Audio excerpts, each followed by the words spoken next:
सूरज की दुकान छोटी थी मगर उसकी उम्मीदें बड़ी थीं। गली के कोने पर उसकी किराने की दुकान थी। इसी से उसका परिवार चलता था। उसकी पत्नी राधा, जिसे टीबी थी, वो हमेशा खांसती रहती थी।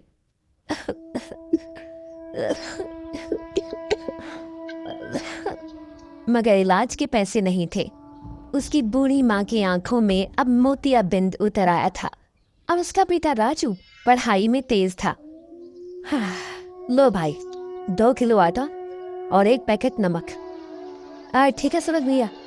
पापा, कलेक्टर कैसे बनते हैं?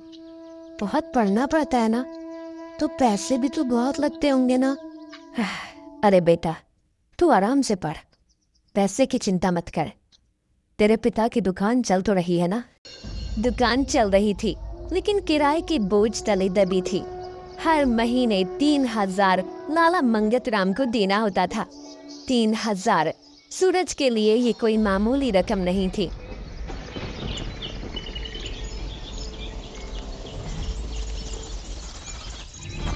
एक दिन लाला कुछ कागज लेकर आया।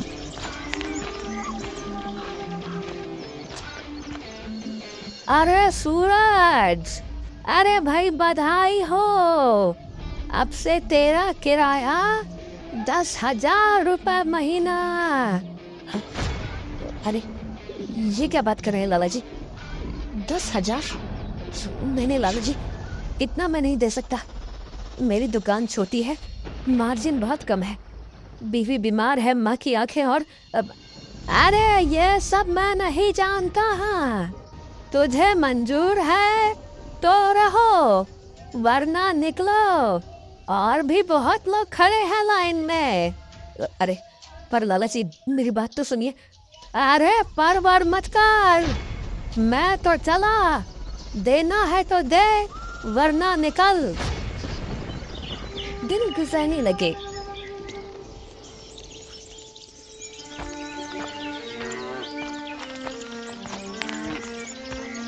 सूरज ने हर ग्राहक से उधार मांगा, हर रिश्तेदार के सामने हाथ फैलाए, मगर 10,000 सूरज के बूते की बात नहीं थी। वो किराया नहीं जमा कर पाया।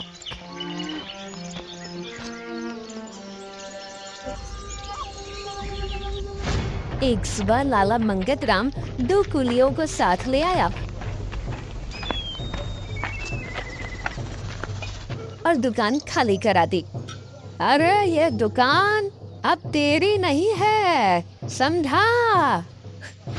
लाला जी इतना जुल्म मत करिए, इतना जुल्म मत करिए लाला जी। बस एक मौका और दे दीजिए लाला जी, एक मौका और दे दीजिए। अरे चल हट, मौका चाहिए तो पैसे दे, मौका मुफ्त में नहीं मिलता है। दोपहर ढलने को थी। राजू दूर से ही देखा, पापा की दुकान का सारा सामान दिख रहा था। पापा खाली हाथ खड़े थे। दुकान के पास पहुंचा, सूरज उसे लेकर घर पहुंचा और राधा को भी सब कुछ बताया।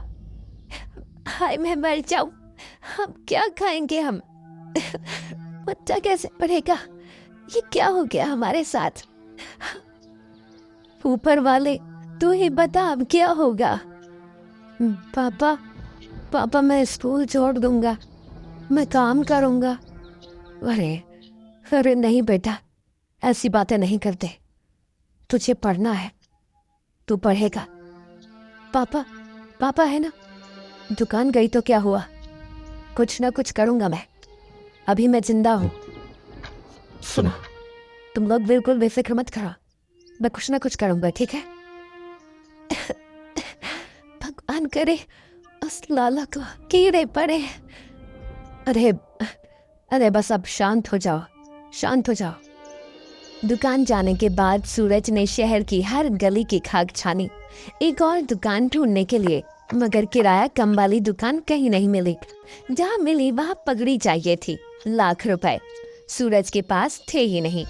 राधा की खांसी बढ़ गई, राजू की कॉपी फट गई, माँ ने खाना कम कर दिया ताकि बच्चों को मिल जाए। अब प्रणाम भाई, अब बस एक दुकान चाहिए भाई, छोटी सी, 4-5 हज़ार किराया दे दूंगा आपको। भैया दुकान तो मिल जाएगी पर पगड़ी लगेगी 50,000 रुपये। लेकर आ जाओ तो फिर बात करें। 50,000?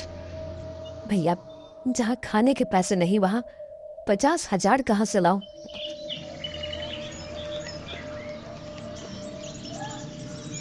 आखिर एक दिन उसने फैसला किया, रिक्शा चलाऊंगा। गली के ठेकेदार से कर्ज लिया, पुराना रिक्शा खरीदा। अब ये रिक्शा ही मेरा जीवन यापन करेगा। हे भगवान, अब बस मेरी सहायता करना।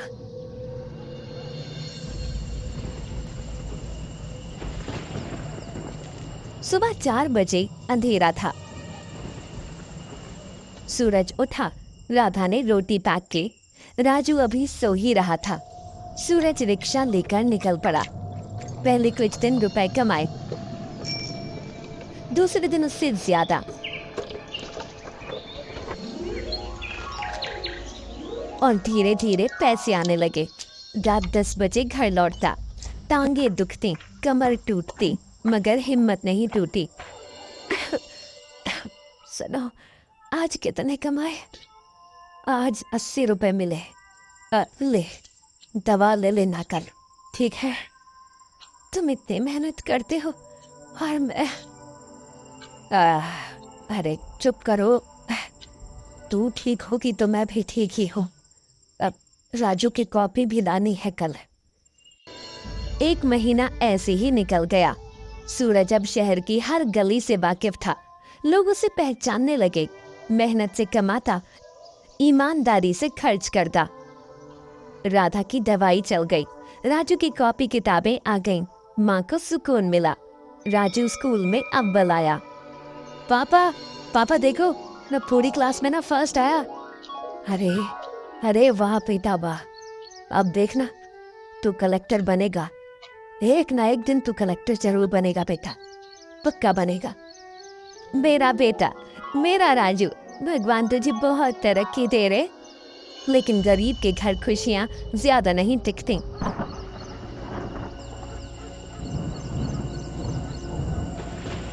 एक रात मूसलाधार बारिश हो रही थी। सूरज घर लौट रहा था।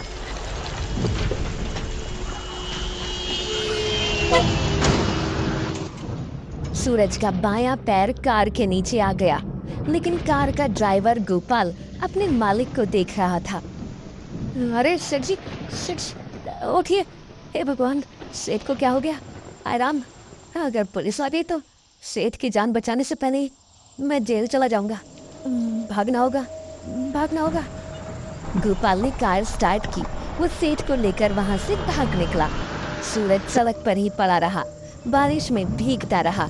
काफी देर बाद किसी राहगीर ने देखा, तब जाकर एम्बुलेंस आई। सूरज अस्पताल पहुंचा।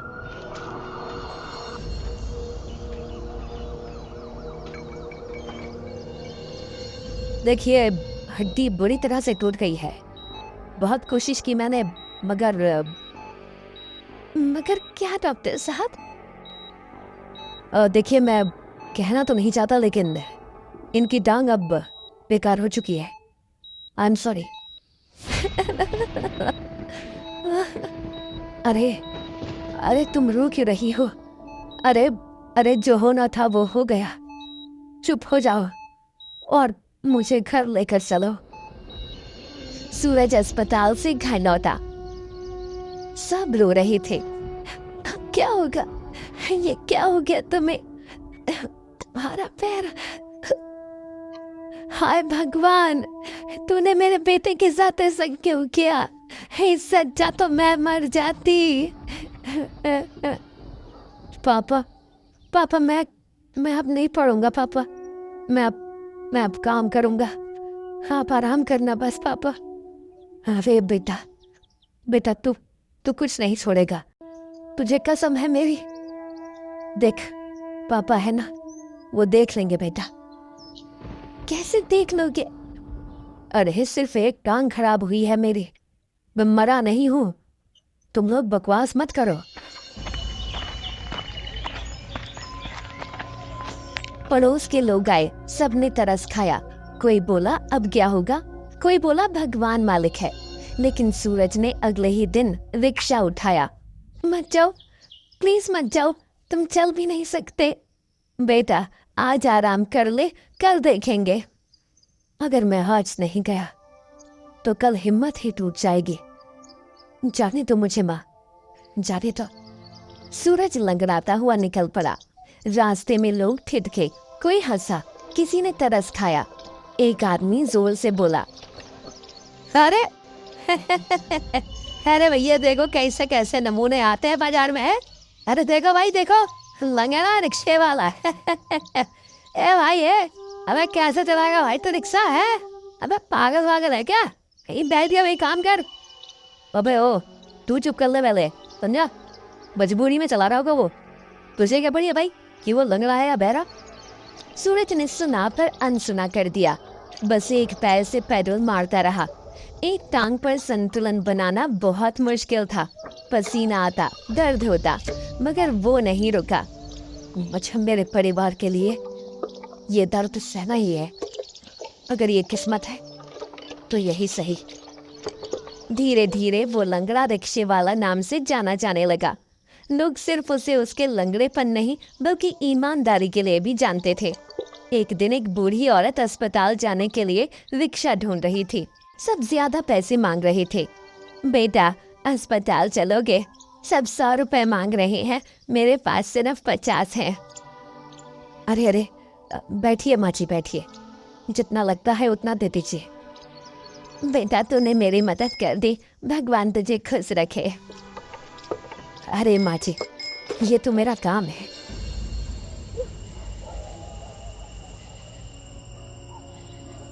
एक रात राधा की खांसी ने चैन से सोने नहीं दिया। सुबह हुई तो सूरज ने देखा, उसका माथा तप रहा था, आंखें धंस गई थीं। अरे राधा राधा, ये क्या हुआ। कुछ नहीं, बस थोड़ी खांसी आई थी। हाँ, थोड़ी सी, ये थोड़ी सी है। राजू राजू एम्बुलेंस बुला जल्दी। अस्पताल में डॉक्टर ने जांच की। देखिए इनको टीबी है और अभी तक इलाज क्यों नहीं करवाया इनको। साहब पैसे नहीं थे, सोचा ठीक हो जाएगी अपने आप, तो ठीक हो जाएगी। तुम्हें पता भी है ये जानलेवा बीमारी है। हर महीने कम से कम 5,000 का इलाज चलेगा, 6 महीने तक, समझे। दवा जांच खान पान वगैरह सब सही करना पड़ेगा, समझे। 5,000 हर महीने, ठीक है समझ गया, करूँगा डॉक्टर साहब, जरूर करूँगा। सूरज ने रिक्शा दोगुना चलाना शुरू किया।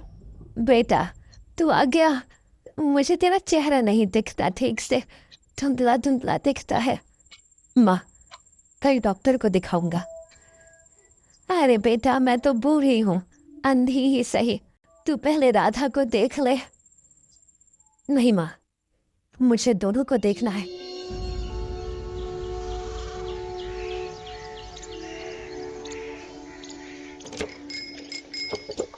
अगले दिन सूरज माँ को डॉक्टर के पास ले गया। देखिए ऑपरेशन करना पड़ेगा, मोतियाबिंद इनका बहुत बढ़ गया है, 50,000 रुपए लगेंगे। तो 50,000? हाँ जी, जितनी जल्दी कराओ उतना अच्छा, वरना रोशनी हमेशा के लिए जा सकती है। सूरज घर लौटा। उसके सिर पर 2 पहाड़ थे, एक तरफ राधा की टीबी, दूसरी तरफ माँ की आंखें, और ऊपर से लाला मंगतराम। सूरज के सर पर लाला का 20,000 रुपए का कर्जा था, और अब लाला रोज दरवाजे पर आता। अबे ओ लंगड़े, अबे निकल बाहर निकल दे, पैसे दे, नहीं तो आज तेरा घर खाली करा दूंगा। हाय राम, लाला पागल हो गया है क्या। पापा मैं जाता हूँ उसे। चुप रह बेटा, चुप रह, तू अंदर रह। सूरज बाहर निकला, लाला